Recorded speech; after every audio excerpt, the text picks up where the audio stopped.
Hi, my name is Vignesh. I completed my BTech in Rajiv Gandhi College of Engineering Technology in Electronics and Communication Engineering. In my final year, I selected QSpiders as an incubation student, and my journey started with the QSpiders in July.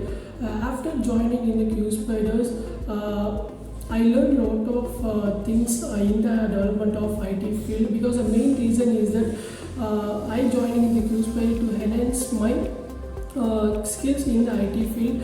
And after joining QSpiders, I choose a full stack development courses in QSpiders, and here I made a lot of stops, give a lot of mentorship to students, because they taught each and every concepts to us very clearly, and each and every week we have that mock interviews in that particular topic, whatever they completed in that particular week.